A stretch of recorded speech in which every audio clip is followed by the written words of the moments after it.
kepentingan siapa nih? Hajat orang banyak mana yang sedang diperjuangkan? Kok ini yang dibuat kebijakannya? Gitu. Kita jangan negatif terhadap kata kepentingan. Setiap kita punya kepentingan, setiap kelompok masyarakat punya kepentingan, dan jangan negatif memaknainya. Juga jangan menjadi negatif memaknai proses politiknya.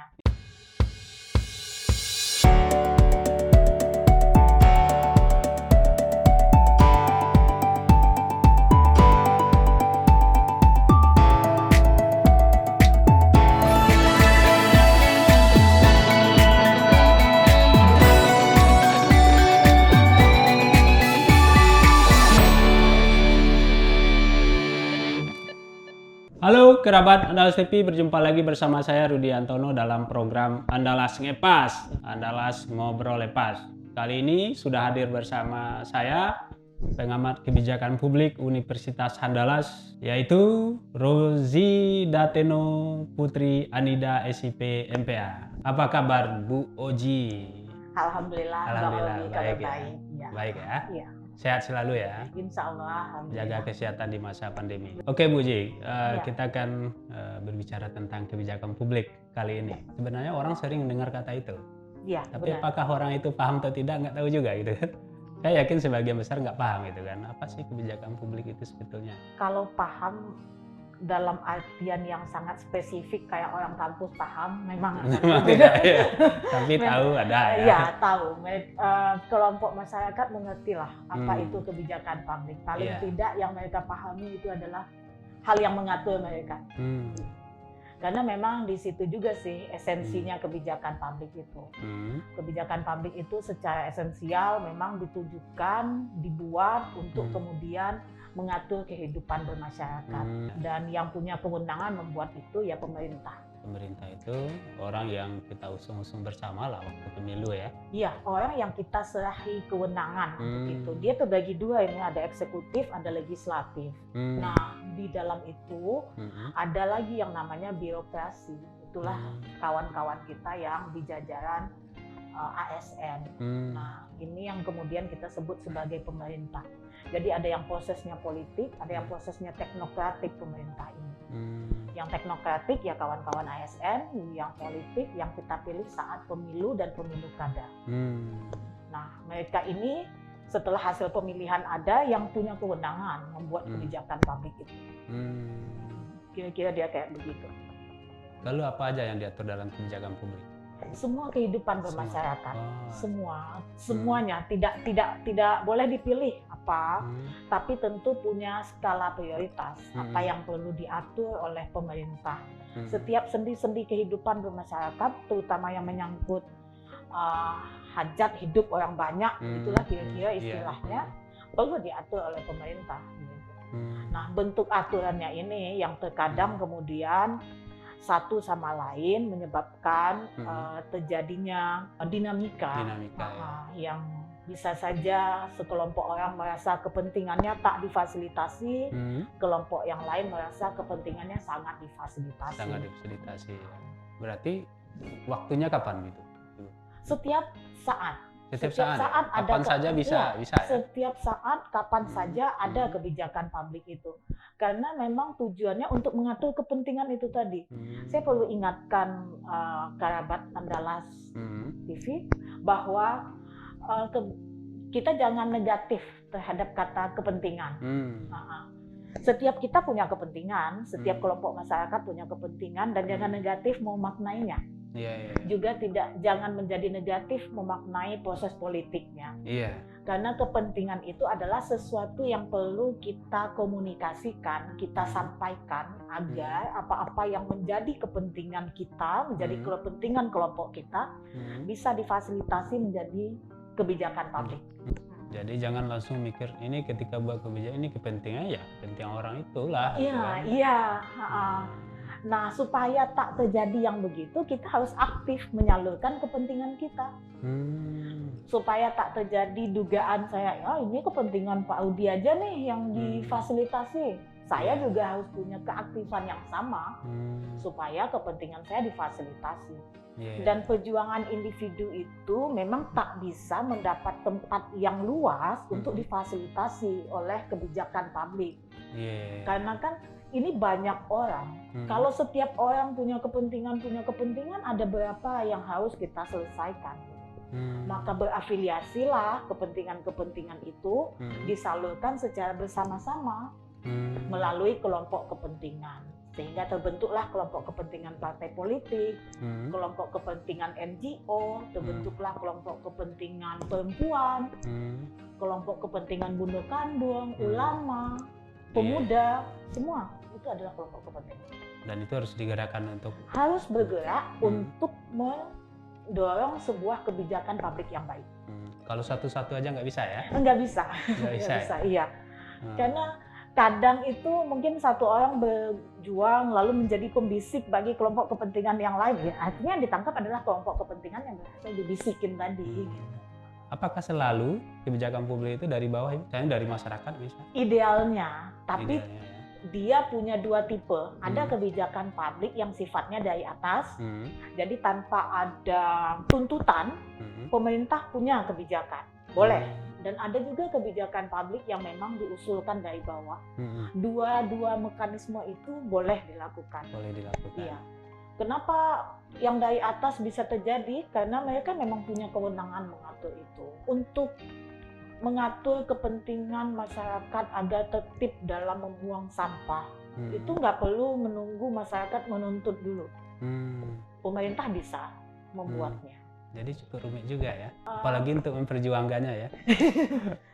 Salurannya hari ini banyak. Salurannya banyak. Iya, ya? Termasuk yang dilakukan oleh Andalas TV ini sebenarnya bisa menjadi saluran untuk Ya. menyalurkan kepentingan itu tadi.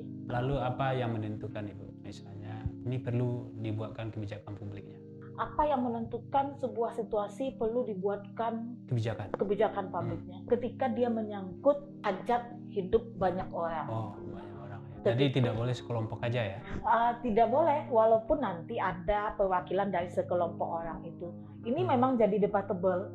Susah untuk mengindikatorkan kepentingan siapa nih, hajat orang banyak mana yang sedang diperjuangkan. Kok ini yang dibuat kebijakannya gitu kan? Toh saya nggak ada di dalamnya kok. Iya. Kan bisa aja seperti Betul. itu. Ya?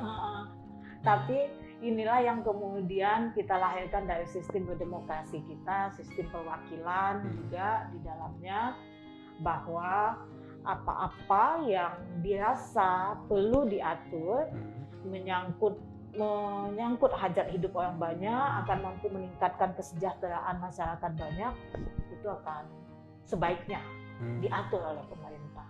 Oke, ini sudah ada nih kebijakan publik itu, tapi selalu orang kan mengukur ini berhasil tidak gitu kan. Kira-kira apa yang menentukan untuk keberhasilan itu? Yang paling menentukan untuk keberhasilan pelaksanaan sebuah kebijakan, dukungan. Dukungan ya. Iya. Dukungan dari implementer dan dukungan dari target group. Jadi kita bisa pisah dua kepentingan besar. Kepentingan si pelaksana kebijakan, kita sebutnya itu implementer kebijakan, ya. Dan kemudian kepentingan target group, orang yang dikenai kebijakan, itu masyarakat. Ya. Dua kelompok ini harus benar-benar memberikan dukungan yang baik terhadap pelaksanaan kebijakan. Jadi nggak bisa hanya kelompok pelaksana, kelompok implementer saja yang sangat gigih melaksanakan sebuah kebijakan, nggak bisa begitu. Sedangkan si target group-nya tidak melakukan apa-apa. Dalam hal prokes ini sebenarnya bisa kita lihat contohnya. Keinginan pemerintah kuat, tapi inisiatif dari masyarakat untuk menjadi kelompok pendukung lemah. Agak dingin. Iya.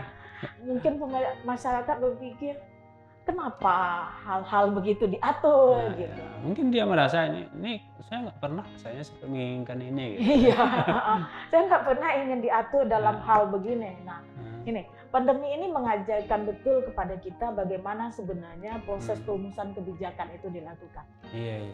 Sehingga kita bisa melihat seperti apa partisipasi kita sebagai target group dalam mendukung kebijakan itu. Apakah kita berkontribusi positif terhadap sebuah kebijakan atau kita berkontribusi negatif terhadap sebuah kebijakan. Dan itu akan menimbulkan dinamika memang dan akan merubah banyak hal. Bisa melahirkan kebijakan yang baru. ketika suatu masyarakat menolak mendukung sebuah kebijakan yang ada, itu akan ada kebijakan yang baru. Itu juga terjadi sama kita itu kan, sering kan pemerintah buat kebijakan lalu ditarik kembali gitu. Karena ada penolakan yang cukup luar biasa lah. Luar biasa. Misal kayak sekarang kita sedang di suasana PPKM ya, kita bisa lihat di mana penerapannya. Dan kalau misalnya dalam waktu yang direncanakan 2 minggu ini tidak berjalan dengan baik, artinya saat implementasinya datanya tidak menunjukkan implementasi yang baik, pemerintah bisa membuat kebijakan baru, memperpanjang atau selesai gitu. Nah ini pilihan. Ya karena di situ ada juga kebijakan yang mesti diperhatikan oleh pemerintah mestinya kan. Iya betul. Karena disuruh orang tidak berkeliaran, ya orang berkeliaran supaya dapat hidup kan. Betul. Nah itu gimana mereka memfasilitasi hidupnya gitu. Iya. Apakah pemerintah akan mengeluarkan kebijakan yang baru, yaitu memfasilitasi kehidupan tiap orang, ngasih subsidi selama masa PPKM misalkan, gitu kan, bisa saja. Ya, khawatirnya kan masyarakat kan menilai juga, kalau aparatur oke lah, dia terima tiap bulanan gitu kan, di rumah pun selama 2 tahun nggak apa-apa kan. Kalau masyarakat 2 hari nggak ke rumah, mati gitu kan. Nah ini pemerintah harus punya kebijakan untuk itu. Pemerintah harus punya kebijakan. Artinya kebijakan itu tidak perlu yang tertulis ya, Bang Rudi ya, yang dibuat oleh pemerintah. Karena kebijakan itu nanti ada, kalau di kampus itu banyak baginya. Ada kebijakan formal, kebijakan informal. Oh ada juga ya? Iya ada. Jadi sederhananya untuk kita pahami di kelompok masyarakat bahwa diamnya pemerintah itu juga adalah kebijakan. Adalah kebijakan. Iya. Ketika itu kita maknai sebagai kebijakan, maka kita harus merespon itu dengan tingkat kepatuhan. Tingkat kepatuhan. Iya. Dan tingkat kepatuhan masing-masing kelompok ini akan berbeda-beda. Apa yang membedakannya itu? Kepentingan. Kepentingan tadi, kembali ke kepentingan. Kembali ke kepentingan. Oke. Sepertinya ketika bicara kebijakan publik kita harus ada kata kepentingan di situ ya. Makanya saya selalu ingatkan, berbicara kebijakan publik itu pasti ada kepentingan, tapi jangan negatif memaknai kepentingan. Kalau negara kan jelas narasinya adalah kepentingan publik, kepentingan rakyat, kepentingan masyarakat gitu kan. Iya. Dan kepentingan negara. Gitu. Dan masyarakat suka bertanya kepentingan rakyat yang mana? Kepentingan rakyat yang mana? Kami tak begitu, gitu. Rasanya tidak seperti itu. Iya, kami rasa tak seperti itu. Kok dibuat itu? Kira-kira supaya kebijakan publiknya berjalan dengan baik, apa yang harus dilakukan? Perlu disusun sebuah perencanaan kebijakan yang baik. Dan perlu terlibat dan melibatkan banyak orang di dalamnya. Melibatkan banyak kelompok masyarakat. Pemerintah harus lebih sering mendengarkan. Pemerintah harus lebih mengakomodir banyak hal yang terjadi di tengah-tengah masyarakat. Dipahami sih titik sulitnya bahwa sekian banyak kepentingan, sekian banyak kebutuhan masyarakat. Tak semuanya bisa dipenuhi oleh pemerintah pada waktu yang bersamaan. Pada waktu yang bersamaan, ya jelas itu. Jelas, gitu. Maka di saat itu pemerintah tentu punya yang namanya skala prioritas. Nah, skala prioritas ini yang menentukan arahnya roda pemerintahan itu kemana gitu. Dan itu sudah harus sangat jelas dituangkan di dalam rencana pembangunan 5 tahun. Gitu. Termasuk sosialisasinya juga harus baik ya. Tentu. Terkadang mekanisme-mekanisme itu yang mengalami lompatan-lompatan dan keterlibatan masyarakat tidak optimal menyebabkan skala prioritas pemerintah itu tak serupa dengan skala prioritas masyarakat. Jadi seakan-akan berada pada 2 sisi yang berbeda gitu. Padahal ada momen untuk mempersuakannya gitu. Pertama itu di pemilu yang pasti. Pemerintah yang kita pilih adalah pemerintah yang tentunya sevisi dengan kita. Eksekutif, legislatif yang kita pilih yang sevisi. Mereka sampaikan. Nanti ketika mereka menjadi pemenang pemilu itu akan menjadi visi daerah yang dirumuskan dalam rencana kebijakan pembangunan daerah RPJM. Ketika dirumuskan dalam dokumen itu, lalu nanti setiap tahun juga akan dirumuskan lagi. Di mana momennya masyarakat ikut? Toh itu kesannya semua momennya kelompok pemerintah tadi. Gitu. Tidak.